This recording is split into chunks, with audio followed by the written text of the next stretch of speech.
Welcome back to Tiny Grimes Games. I'm here with another Star Wars Destiny video, and I am under the weather today, but I couldn't help but bring you my initial thoughts on draft because I did my first draft last night, and it was amazing. So this video is going to have 5 specific tips on draft, and then my general thoughts as well to start with. So let me start here. Draft is really, really fun. What makes it so fun is, I've always said this, I should have trademarked it because people have stolen the phrase, but I think inefficient Destiny is actually the most fun version of Destiny. So it's almost like playing Destiny in that fun, casual way, only being able to do it competitive. So it's like taking both sides of what make this game great and meshing them together. So that's amazing. The other thing that makes draft so great is that your friends who are not hardcore Destiny players can play. I have lots of friends who've always been like, Destiny looks fun. I love Star Wars. But no, I'm not spending $300 on a deck or $400 on boxes for this one set. I'm not doing that. That's absurd. I play a different game. I can't afford Destiny as a second game. And Draft really allows them to do that. So I think Draft fulfills this thing of the fun side so well, of being able to hang out with your friends and play. Some of the initial fears I had, if you recall from other videos, were that like Anakin would be everywhere and Anakin would be too good. I'm not finding Anakin to be too good, actually. I mean, I've only done one draft and one sealed. But in the sealed, I did a 1v1 against a friend, and he played Anakin, and I played Anakin, and I played Anakin in the draft, and I played against Anakin in the draft. And he was fairly ubiquitous just because he's a 10 cost character that's decent. But he's not overwhelmingly good or anything where you're just like, oh no, Anakin's everywhere. Especially since you have a lot of neutral cards in your deck, so they're neither hero nor villain, so you get in this really tough spot of like drafting bad villain cards and sticking them in your deck just in case you can hit Anakin special, which is a trade-off, right? So he's much worse in draft than in constructed, where you can really build around his ability. So some of those fears are gone. I will say a new problem that has arisen is the pricing. So the way at least our store did, I have no idea what the norm is. It was $20 to enter. You got your 6 packs, so that's reasonably priced. And then you would go ahead and play, and then the winner was like $12, and second place got $6. So the problem with that scenario is you are losing $8 even if you win. And yeah, sure, you get the packs, but unless you get a good card, the cards aren't worth anything anymore. Like, they're worth very, very little. Sure, they're supposedly worth a certain amount, but good luck selling a lot of cards. So I kind of feel like unless you need the cards that you're drafting, that part is kind of a wash. So that part has me a little worried. I'm not sure how we sustain that long term. Like, I'm fine paying $20 to draft and have a great time like I'm going to the movies. That's fine. But what I'm saying is, like, this whole idea of growing a community through that, of people who are like trying to do the magic thing where you go infinite and all this stuff. Like, I feel like the pricing structure somehow needs to be reworked. And I don't know the answer to that. I'm just saying I see that as a potential problem. Okay. But overall, draft, super fun. I suggest you play it as often as you can. Sealed, by the way, John and I played. We played 1v1. We each opened 8 packs, and that was a lot of fun, actually. That's how we're probably going to open packs from now on. It's just like, I got a box. Let's open 8 packs and do some sealed, and then open the rest, I guess. It was really, really fun. All right, so just some general observations I've made after my first draft. Some of them are obvious, but I'm going to state them anyway in case you didn't know, because frankly, some people at our draft did not know.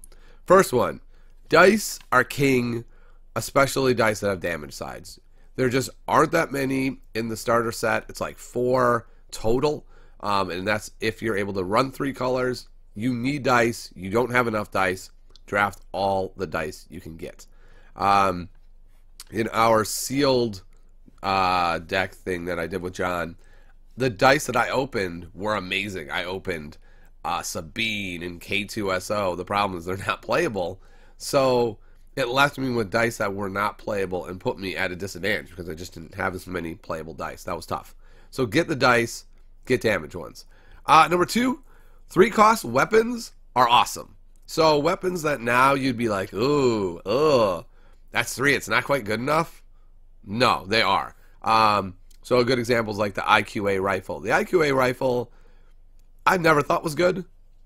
I played it in my FN decks as like a one of because I felt like I had to.